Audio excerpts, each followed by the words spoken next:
Welcome to Shareholder Primacy from Free Float Media, a podcast about activist investing, securities law, and all the ways the financial and legal worlds intersect and collide in real life. Usually I'm here with Ann Lipton, law professor at Tulane in New Orleans. She teaches and researches securities and business law, but Ann is away this week, sadly. But not so sad for us. She's preparing for an upcoming move that we'll explain somewhat soon. Instead, Ann and I invited Brian Highsmith of Harvard Law School to join us to talk about some interesting and important research on what amounts to another very diverse aspect of corporate governance, related of all things company towns instead of company boards of directors, I suppose. Hey, Brian. Hey, it's great to be here. Yeah, thank you very much. So it's coming to us from Boston, I suppose, or Cambridge, right? That's right. That's exactly right. Cool. We asked Brian to talk about his research, a paper he wrote that will be published soon. I think Stanford Law Review. Did I see that right? Yeah, and I think it's out like this week, so very soon. Excellent. On company towns, kind of how they evolved, kind of what the original ones looked like decades and maybe even centuries ago, and what they look like today. And we also then will sort of jump off that and cover some of the connections of that research and the idea of company towns to corporate governance today. And there's a link to kind of how democracy works, or maybe not, in this kind of interesting overlooked aspect of corporate life. Before we get there, I just need to say a word that we need to promote our mailbag, our mailbox, Shareholder Primacy, one word, at Free Float LLC. We're eager to hear our followers and our listeners' comments and questions and so forth. And once we get enough of these, we will have a mailbag show, probably when Ann and I are both busy. Anyway, Brian, let's start by explaining that research paper that caught our attention. Its title is Governing the Company Town. Let's talk about that. Let's start with some of the main findings. What were some of the principal takeaways that you had from this research? Yeah. So the paper is partly historical and partly conceptual, and there's a little bit of doctrine, mostly local government law. Right, so, I saw that. Yeah, which is that's sort of my approach, I'll just note. And so we can talk about kind of the importance of territory and whether any of this generalizes or how it generalizes beyond that. But that's kind of how I came to this project. But let's start with the conceptual. So I argue in this paper that jurisdictional fragmentation and deference to private governance, we'll talk about what that means, have facilitated the continuation today of the company town through new institutional forms. And the historical part of the paper kind of documents this, what I describe as a transformation in the governance of corporate fiefdoms during the first half of the 20th century. And it's a shift away from the use of property ownership and adhesion contracts to displace public law and govern through company policy within fully owned domains, to what we now see represented, for example, by the Star Basin Corporation in Texas as effectively the commandeering of the municipal form. And I also, on the conceptual part, I kind of reframe or attempt to reframe how we think about the company town. So I suggest that the right way to think about it, or at least one way to think about it, is as a democratic phenomenon. And for that, I draw a little bit on some democratic theory, including from James Madison and his fear of like unchecked rule by faction. Right. So the history part of it, I know a little bit of because I've visited and grew up not far from Pullman. Oh, no way. Yeah. Yeah. So my formative years were on the far south side of the city, not far from that. Probably, I would guess, one of the more iconic company towns. Absolutely. And it's really my central case study. Went to the archives out in Pullman and in Chicago. Oh, so you were here? I was there. Yeah, on the south side in Pullman. Oh, wow. Yeah, most of the archives were in Chicago, but I did go down and sort of walk around and kind of get. Is the archive in the neighborhood of Pullman, like at the historical center there, or is it some library somewhere? there's multiple archives. There's the company archive, like the company records that are in Chicago. Then there's the archives that relate to sort of the town of Pullman and Pullman's history up to present. And a lot of those are at the National Park site there in Pullman, Illinois. Right. But then I was actually mostly looking at old newspaper records, which were in the Chicago Public Library.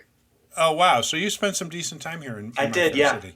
Oh, wow. Interesting. All right. So that was, but at the time, I mean, Pullman basically, it was a town in the sense that Pullman kind of owned all of it, right? But Exactly. it wasn't a town in the sense that it was less of a town in the sense that it was a like a political subdivision of something, right? It decidedly was not. Yeah. Right. All right. All right. So you had the historical and then the kind of doctrinal or theoretical part of it that sort Yeah. of formed the basis for that. All right. Keep going. Keep talking. So one of the things that I found in those archives and through some secondary sources and the like, which was surprising to me and maybe surprising to others, it gets to exactly what we were just talking about. So it turns out that well, actually, I'll back up even further. Kind of when I started this project, I'm someone who studies primarily local government law. So my initial research question, so to speak, was I wanted to go to these old company towns and I wanted to look at their like their municipal charter or the minutes of their old city council meetings. And I kind of Right. wanted to see, like, was this something that you could figure out? Was there something like from an outsider, like how did they talk about the company? What was going on here? That was sort of how I initially started. That was my initial goal. So it was an interest in like local government. It's exactly that. And you sort of Yes. said, how did local government kind of manifest itself in Pullman and some of the mining communities and that kind of That thing? is precisely it. And that was also sort of the research gap that I was trying to fill. So there are, of course, a lot of labor histories of company towns. And I was asking a slightly different question, which was, well, how are these places governed? So I went in kind of expecting or hoping to review these governing documents, but what I found was that the company towns of the late 19th and early 20th century, what we think of as, the kind of classic company towns, whether that's Pullman or the old mining towns, they weren't towns at all. So almost without exception, they operate without a municipal charter. We call them towns in the sort of colloquial sense because they did feature all of the hallmarks of a residential community. Obviously housing, but also schools, places of worship in addition to the workplace itself. But it was not a legal designation. Like in the eyes of the law, they were not jurisdictions at all. There was no mayor, there were no municipal elections. In fact, and this is pretty important to my story, these communities were characterized by almost a complete absence of any sort of representative policymaking bodies. It was just the company policy that really operates as the governing authority within the territorial Right. domain. It was a way for, we'll use Pullman as our example, it was a way for Pullman to kind of run his business outside of kind of any really much law.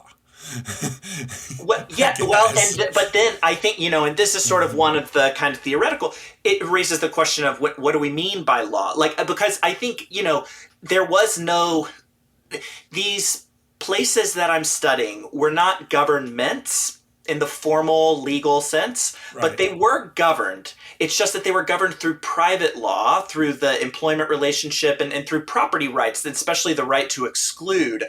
And so basically, if you violated the law, and by law I mean company policy, you were fired and you were evicted. And that turns out to really be an effective way to govern a community, at least at this Or govern time. a company at that point. Govern a That was company, but also a residential community, a place where people lived and had their entire lives were spent in these fully owned domains.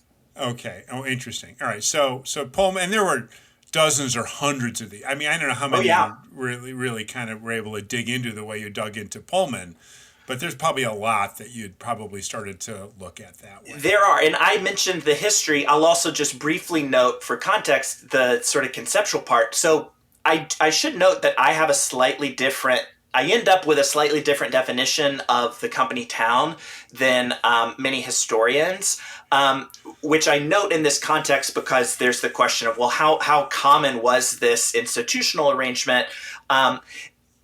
Well, another thing that was surprising is even historians do not have a really good or precise definition of the company town. So they tend to define it by in reference to particular aspects of the employment relationship. So company owned housing, especially, but also things like payment and scrip. But it turns out that there's a lot of variation among what everybody kind of agrees were company towns across any of those particular characteristics that people have used to define it. And so it ends up being sort of an eye test. It's kind of like, yeah, that I know they didn't pay in script, but like, come on, Pullman was a company town, or I know Pullman, right. Workers commuted. I know into when Pullman, I sort of see it, kind of thing. You know it when you see it, and so I end up having a different way of thinking about it, which is more of a democratic definition. And it's in the paper, I sort of argue for a different way of thinking about it, which is the absence of democratic friction between the company's governing interest and the law, whether public law in the formal legal sense or private law that ends up governing the territory. So that's kind of what I'm looking for. I would expect also an interesting feature of these, at least in the early days, was that what we know today as kind of local governments or municipal law was probably pretty rudimentary at that point. It was very different. And that actually is one of the things that I end up talking about. One of the big ways that it's different is the ability. So there's no defensive incorporation. And so Pullman itself is not a local government. It exists within Hyde Park, and then Hyde Park is annexed by Chicago at the time during this sort of 20-year period when Pullman before the strike. It continues to exist after that, but it's really kind of troubled. And so a big portion of Pullman's early years, George Pullman is actively fighting Chicago's annexation attempts, and he ends up losing because at the time, one of the ways that local government law is different is that it was very easy relative to today for central cities like Chicago to annex the outlying suburbs. That's no longer true. That would never happen. That would never happen. That would never happen. Exactly. Right. Now, there's actually an effort, you remind me, there's an effort now for like Indiana to try to annex some counties in Illinois. And no way. Yeah, really. There's some downstate counties that share more of a political affinity with Indiana than they do the city of Chicago. There's always been this secessionist movement in some parts of downstate Illinois because of the big bad city of Chicago.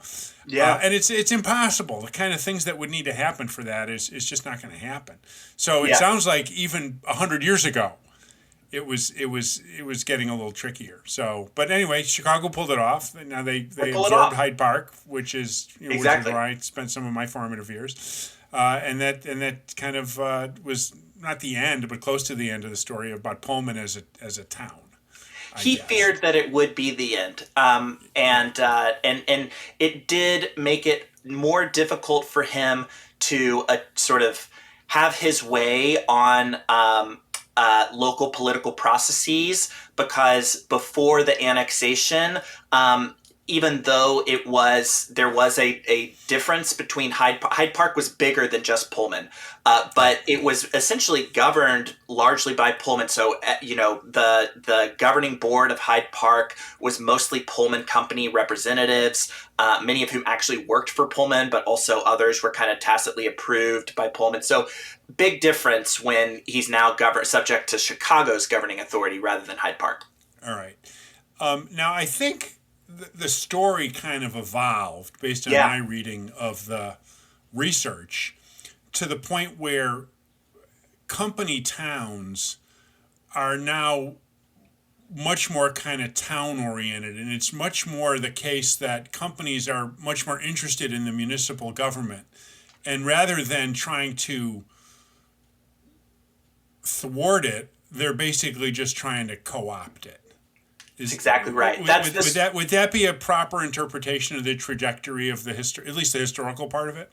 Absolutely. That's sort of the critical move that I identify in the paper, is this shift. And in many ways, it's almost the opposite strategy. So if the old company town was, you get your way by kind of forcing your workers to live in the place where you have near total governing authority, in the new version, it's actively pushing workers out, incorporating, so attaining the public form, but then making sure that they can't challenge your governing authority by excluding them from the residency of that territorial domain. And Disney here, so the two kind of central cases, for the old version, I look at Pullman. For the new one, I look at Disney. But SpaceX is Disney and SpaceX are the two. That's right. That's right. Okay, let's talk. I mean, if you'd like to talk about each of those a little bit, about what we've seen there.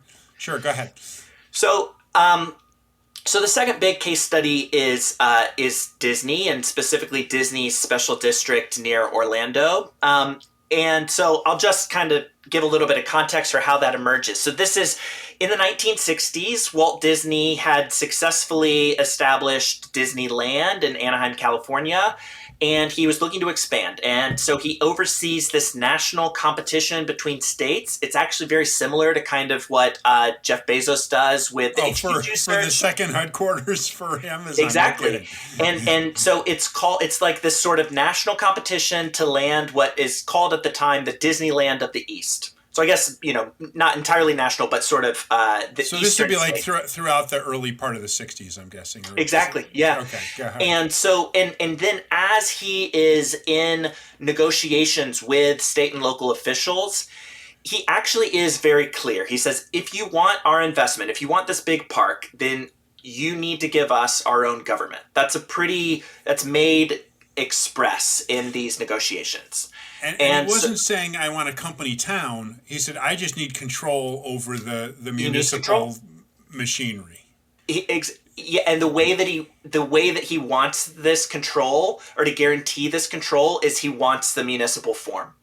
Or it ends up being a special district, but that's granted the authorities of a town. But so Florida ends up doing exactly this in a special act of the state legislature in 1967. And so they delegate to Disney, through the kind of shell form of the special purpose district, the ability to provide its own public services while also shifting all of the various costs of its amusement empire onto the public fisc, and kind of the taxpayers in the surrounding exactly and national taxpayers too, because so one of the things that they're able to do, for example, is to issue debt as a municipality at the tax preferred rate. Sure. So there are a number of things that they get through this structure. But that you would think that this is a challenge or it's a puzzle for how this kind of democratic or governing arrangement could be so effective without if one of the things that is required is elections. That's one of the things you have to have if you're a local government. This is our constitutional sort of law. like a basic feature. Of kind of many kinds of democracies. Yes, and I will note, it is the reason that Pullman did not want a government. So actually, he didn't want his workers who all lived there exactly voting on stuff in a free and fair election. Exactly. So he and this is not speculation. He's actually asked during the early stages of founding this town. A reporter says, like, "Are you going to form a government?" And he says, "No." The quote's something like, "As long as one association owns all of the town, there's no need for troubling the question of governing authority." Something like that. So Disney, on the other hand, created this local. Took over. It was a special district, but took over this local with no residents. Created, right. But none of his people live there, or maybe 100. I don't know what the number is, but some number where the vote would, anything that gets voted on Disney would win. It's exactly right. So Disney owns. This sounds a lot like corporate board elections, by the way. We'll talk about that. Yeah, I'd love to. So Disney owns all of the land in like 98% of the land, I think, in its special district. And under our system, to vote in local elections, you need to live in the In the territory, jurisdiction, right? in the Exactly. Yeah. jurisdiction. And so, okay, so who lives there? Only people who Disney hand selects. So Disney owns all of the land, and in order to vote and also in order to run to serve on Disney's on it's called Reedy Creek on Yeah. Reedy Creek's governing board. In the charter, it requires ownership of land within district. Disney owns all the land. So what do? They manage the access by temporarily deeding these 5-acre plots of land to the approved candidates, the people that they want to serve on the governing board, that is then returned to Disney at the conclusion of their service. And so it operates kind of as a legal matter, it operates like a city, but everybody who lives there is essentially Disney management or an other ally who's always going to vote Disney's interest. And so these elections, even though they happen, they're not a threat to Disney's governing interests. So Disney can sort of almost handpick its voters. Not even almost. That's exactly They what do handpick their They voters. do, yeah. Wow. All right. There's at least one other example we can talk about, which I know is of a company that's, well, actually, I'm not an investor in SpaceX because no one is. But SpaceX also did this down in Texas. Why don't we talk about that in a minute? Yeah. After we take a quick break. Great. And then we can do that, and then maybe talk about some other things about Brian, too. So we will return to shareholder primacy just in a moment. Thanks.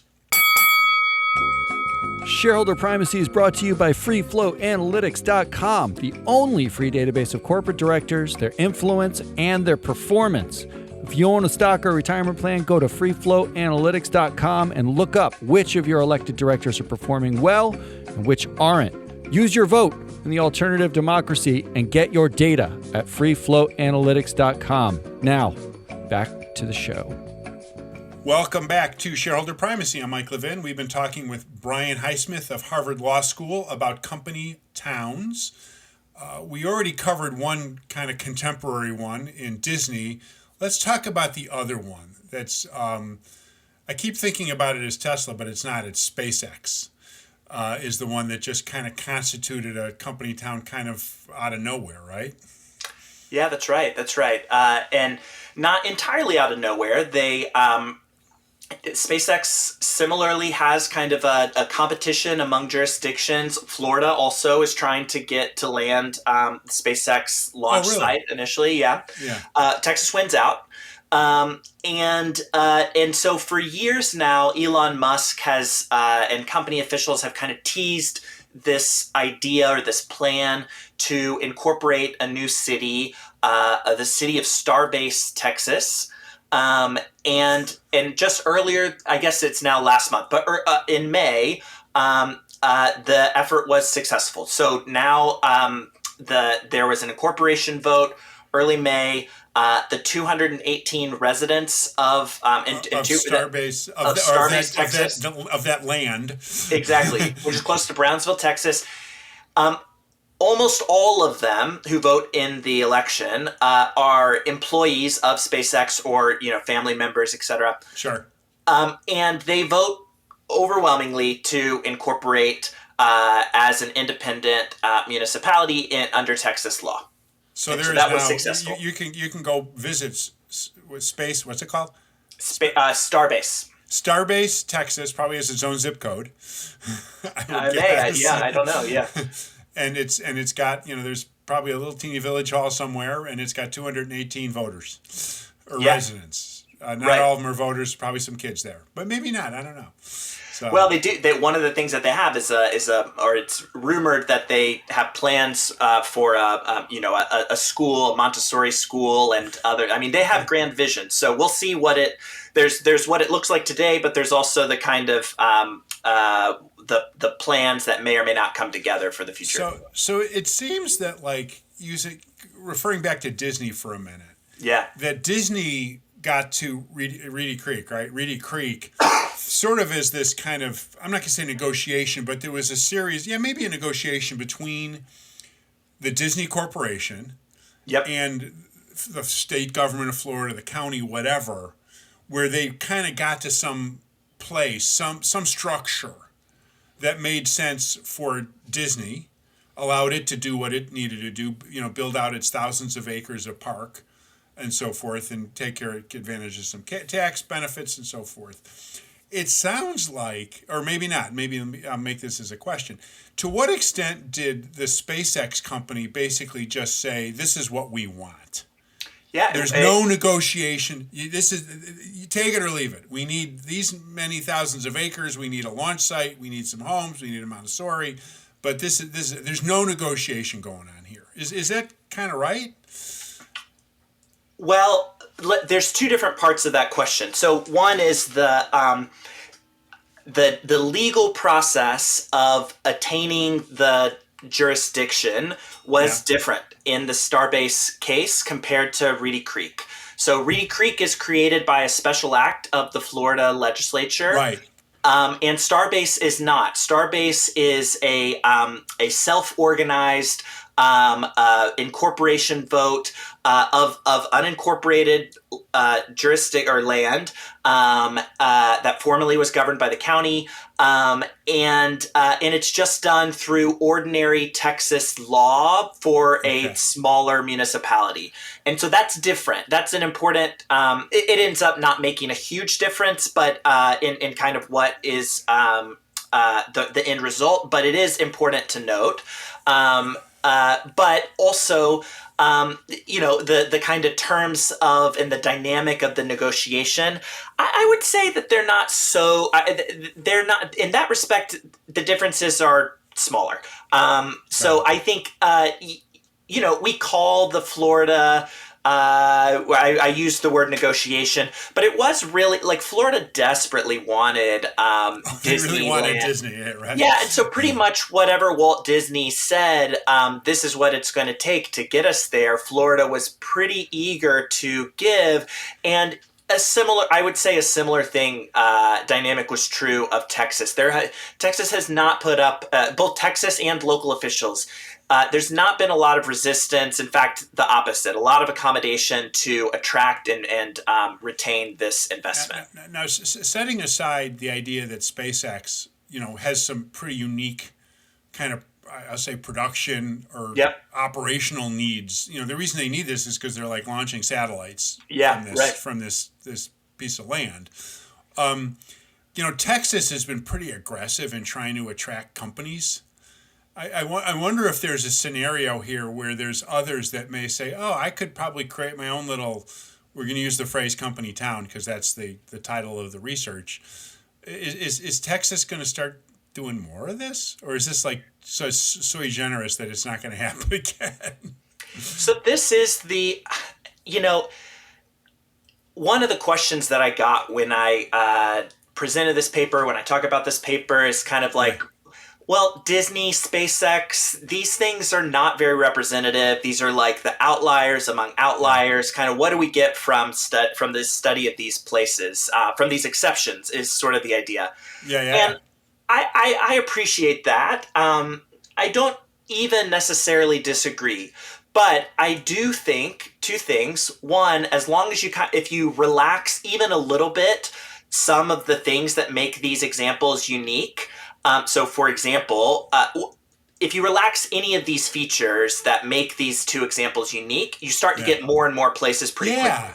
Yeah. So, for example, there are a number of jurisdictions that take the form of what the urban historian Mike Davis has described as the Phantom City, where it's not just one company that operates within a jurisdiction, but a jurisdiction that kind of holds itself out as essentially like a tax haven.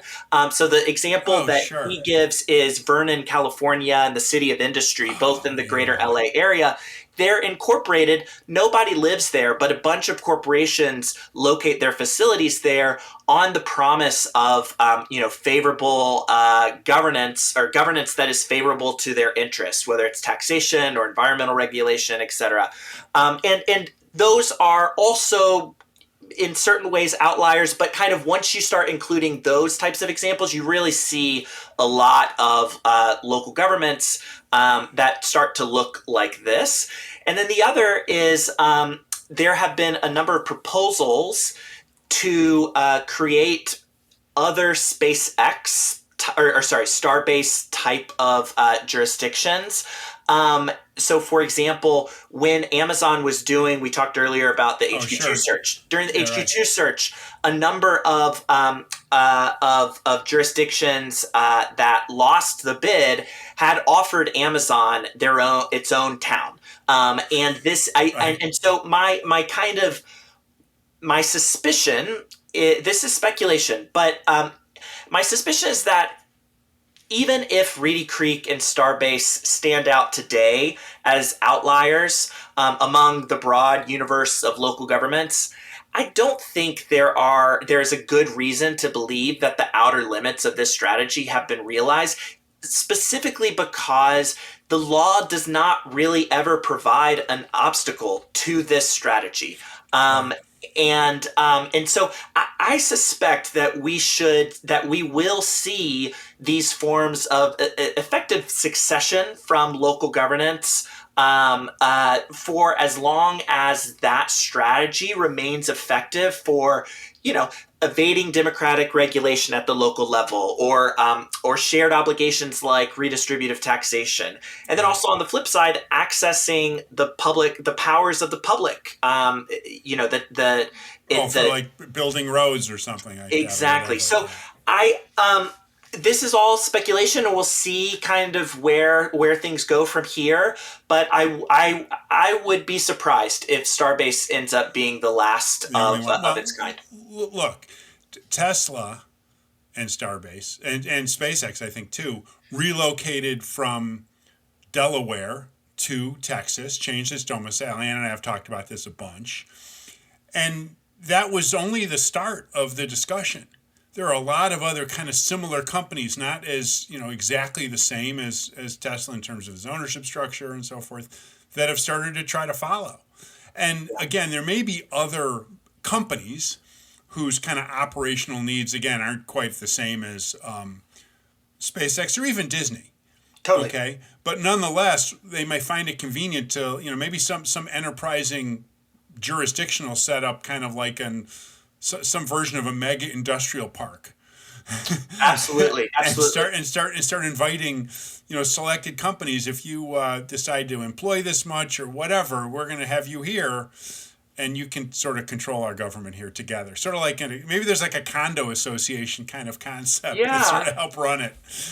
Well, Nevada tries to do that. I talk in the paper, and if there was a proposal in Nevada to have these kind of these special zones for I forget how they defined it, but it was basically crypto and kind of innovative technology investments. I forget, something like that, and would have sort of for any company that met these the requirements of this proposal, would cede to them the ability to create their own towns, their own courts, their own all of the things that we think of as being core to the public forum.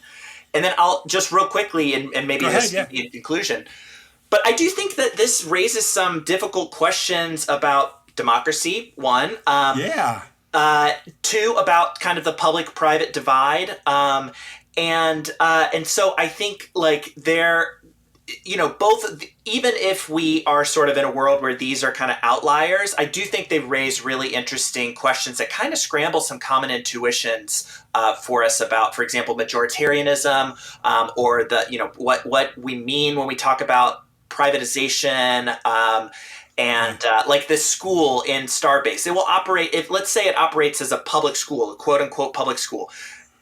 What is the effective difference between, a public school that is available only to the residents of Starbase, Texas, all of whom are renting from, let's say, or if it's Disney, then it's true, renting from Starbase, so kind of approved by, handpicked, and a private school that's operated by the company? I'm not convinced that there's a real difference, but we would categorize one as sort of a private school and one as a public school, and we might talk about them differently. And does the Texas Board of Ed, which is very vocal, what influence would it have over it, the way it has influence over other schools? Interesting. Well, there's a really kind of fun parallel here that's worth talking about for a minute. Because at least a couple times Ann and I or others have talked about some of these connections between, again, we focus a lot on corporate governance. Of course. We're interested in the relationship between, shareholders and their companies and management and so forth. But at least one other time we had a really fun discussion about the parallels between corporate and civic governance. There's a professor named Sarah Hahn at Washington and Lee, who has done a huge amount of really interesting work trying to compare, because we talk about corporate democracy. Yeah. Okay. And sort of what do we mean by that? When people vote in corporate elections, what are the implications there? And what are the parallels and similarities and differences? This seems to me to be another flavor of that kind of line of inquiry about where, companies are being set up to be very much, follow some of the same principles that we apply to, in this case, local governments, in Sarah's case, state or those kind of elections. So it seems to me that the two are kind of a piece, in a sense. It's just you're taking a look at the history as well and kind of how that informs how we understand SpaceX, Disney, and maybe some others that have started to evolve. Does that seem kind of right? I think so, because, well, let me just sort of. I said earlier this scrambles some of our thinking about democracy. I'll give you an example of what I mean. So in Starbase, the incorporation vote was overwhelming. It was something like 212 to 6. So 6 people voted against. Who are those 6? Yeah, I want to know who they are. 6 are? But in Starbase or in Disney's Reedy Creek, all of the kind of tests, so to speak, that political theorists and also public law would have for measuring or assessing democratic health, all of them are not only met, but they're kind of like maxed out. So think about it. So voting in Reedy Creek in Disney Special District, it's characterized by extremely high, in fact, almost perfect rates of political participation. Everybody who lives there votes. The voters are highly informed. No apathy there. Everybody votes. They know exactly what they're voting on. There's no uninformed voter here. So they're high information voters. Extremely high information voters. Within the district, all of the votes are counted equally. One person, one vote. It is not violated. Not a lot of coercion, right? And then there's almost a perfect match between the preferences that are registered through the electoral process and the outcomes of the governing process. So all of the things that we would normally... This is great, right? This is how democracy should work. This is democracy in action. And so, but at the same time, I think we all would recognize that there's something weird. There's something odd, really weird about this. And I think we can do even better than just say, hey, this is weird. I in fact think that we can say there's a democratic problem here. Yeah. But it's not one that registers in the kind of majoritarianism framework of, again, or any of these previous tests. My argument is that the problem is not defects to the democratic process that happens within the jurisdiction, which has been the primary focus of public law and sort of intellectual debate, and but rather it's the boundaries themselves, the sort of the state of hyperfragmentation and the absence of competing interest within the territory that is the democratic problem. And it's the consequences of the decision-making that happens within the territory on outsiders, on the residents, for example, of Orlando Public Schools who are attending, schools that are underfunded because Disney governs itself and has succeeded from their democratic obligations, like taxation. Yeah. Those parties are harmed by Disney Special District, but their interests are not represented in the electoral process that happens inside. So they're kind of silenced in this whole thing. Yeah, exactly. It's almost like it's similar to the logic of an externality or something. You know? Right. Wow. Well, this is so fun. I have to ask. This can't be the only research project you've been working on. Are there other things you research? This is it? No. Oh, this is it? Oh. No, I'm kidding. No, so I, yes. What are your other research interests? So this is coming out soon. And the project that I'm working on now is looking at a similar, in some ways it kind of spins out of this one. It's not about company towns. It's about state constitutions. Sure. But it is about corporate power, and it's looking at how the populist reform movements during the Gilded Age and Progressive era, sort of the heyday of the historic company town, how they thought about state constitutions and how they sought to use the state constitutional conventions that were happening at that time, especially in the West, to really challenge what they thought of as oligarchy. And so, for example, a number of labor reformists put into the state constitutions protections like the 8-hour workday, our very first antitrust protections in the country. Oh, we're in state constitutions. We're in the Texas state constitution and appear in a couple others, but well before, decades actually, about 20 years before the Sherman Antitrust Act. And so trying to look at that history and what we can learn from it, both in how we think about state constitutions and also kind of like what those today who are interested in challenging the democratic harms of oligarchy could learn from these past movements. So there's actually an interesting parallel there, too, because there are 3 states' constitutions lately, Delaware, of course, then Texas and Nevada, that are getting lots of scrutiny for how they help corporations. And they're competing, they're using constitutional means, or not constitutions, pardon me, state statute, extensions of constitutions to try to attract companies. Wow. Huh, yeah. Interesting. So that's the next project. Wonderful. So, and you're still at Harvard for a while, right? Actually, I just wrapped up the job market, and I'll be starting at UCLA. I'm a fellow at Harvard Law School, and I will be starting as an assistant professor at UCLA in the fall. Oh, in the fall? Oh, really? Right away? Fall. Yeah. Oh, man. So moving from Boston to LA. I love it. Exactly. All right. Yeah. This is cool. This is so great. There's a lot to kind of think about here, and I look forward to kind of staying in touch. Yeah, likewise. Thanks so much for having me on.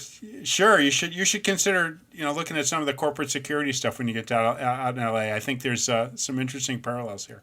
I'd love to. All right. Well, terrific talking to you again. I need to mention that people should be sending their questions to shareholder primacy, one word, at freefloat.llc. Ann and I want to hear from you about what you think.